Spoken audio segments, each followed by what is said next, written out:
ആർക്ക് ആത്മാർത്ഥതയില്ലെന്ന് പറഞ്ഞാലും ആത്മാർത്ഥതയുടെ കാര്യത്തിൽ ഒരിക്കലും ചോദ്യം ചെയ്യാൻ പറ്റാത്ത ഒരാൾ കേരള ബ്ലാസ്റ്റേഴ്സിനോടൊപ്പം ഉണ്ട്. കരോളിസിന് ആത്മാർത്ഥതയില്ലെങ്കിലും, നിഖിലിന് ആത്മാർത്ഥതയില്ലെങ്കിലും, പുതിയ കോച്ചിന് ആത്മാർത്ഥതയില്ലെങ്കിലും, ഫാൻസിന് ആത്മാർത്ഥതയില്ലെങ്കിലും, ഇനി വർഷങ്ങളായിട്ട് ഇവിടെയുള്ള താരങ്ങൾക്ക് ആത്മാർത്ഥതയില്ലെങ്കിലും, അഡ്രിയാൻ ലൂണ എന്ന കേരള ബ്ലാസ്റ്റേഴ്സിന്റെ മാലാഖയ്ക്ക് ആത്മാർത്ഥത എന്താണെന്ന് അറിയാം, അതിന്റെ വില അറിയാം. അയാൾ അത് പലതവണ തെളിയിച്ചിട്ടുണ്ട്. ഇന്നലെ നടന്ന അഭിമുഖത്തിൽ അഡ്രിയാൻ ലൂണ അത് വ്യക്തമായിട്ട് പറഞ്ഞിട്ടുണ്ട്. 4 വർഷമായിട്ട് ഞാൻ കേരള ബ്ലാസ്റ്റേഴ്സിനോടൊപ്പം തുടരുകയാണ്. കേരള ബ്ലാസ്റ്റേഴ്സ് എന്ന ക്ലബ്ബ് 11 വർഷമായിട്ട് ഒരു കിരീടത്തിന് വേണ്ടി ദാഹിച്ചുകൊണ്ടിരിക്കുകയാണ്. ഇത്ര കാലവും ആ ഒരു കിരീടം നേടാൻ കേരള ബ്ലാസ്റ്റേഴ്സ് എന്ന ക്ലബ്ബിന് കഴിഞ്ഞിട്ടില്ല.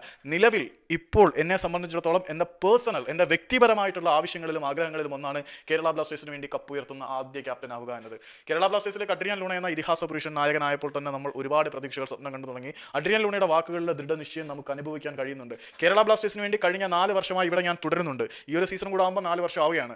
എന്നിട്ടും എനിക്കിവിടെ ഒരു കിരീടം നേടാൻ കഴിഞ്ഞിട്ടില്ല. എൻ്റെ ക്ലബ്ബ് കേരള ബ്ലാസ്റ്റേഴ്സ് കഴിഞ്ഞ 11 വർഷമായിട്ട് ഒരു കിരീടത്തിന് വേണ്ടി കാത്തിരിക്കുകയാണ്. അത് നേടാൻ കഴിഞ്ഞിട്ടില്ല. ബ്ലാസ്റ്റേഴ്സിനോടൊപ്പം കിരീടം നേടുന്ന ആദ്യ നായകനാവുക എന്നുള്ളതാണ് നിലവിൽ എൻ്റെ പേഴ്സണൽ ഗോൾ. എൻ്റെ വ്യക്തിപരമായ ലക്ഷ്യം തന്നെ ബ്ലാസ്റ്റേഴ്സിനോടൊപ്പം കിരീടം നേടുകയാണ് എന്ന് പറയുമ്പോൾ പ്രൊഫഷണൽ ആയിട്ടുള്ള ഒരു ഗോളല്ല, പ്രൊഫഷണൽ ഗോളല്ല, പേഴ്സണൽ ഇൻഡിവിജ്വൽ ഗോൾ. എൻ്റെ വ്യക്തിപരമായിട്ടുള്ള ആഗ്രഹം ബ്ലാസ്റ്റേഴ്സിന് വേണ്ടി കിരീടം നേടുന്ന ആദ്യ നായകനാവുകയാണെന്ന് ലൂണ പറയുമ്പോൾ എത്രമാത്രം ആത്മാർത്ഥത ആ മനുഷ്യൻ ഈ ക്ലബിനോടും ഈ ബാഡ്ജിനോടും ഉണ്ടെന്ന് നമുക്ക് അനുഭവിക്കാൻ കഴിയുന്നു.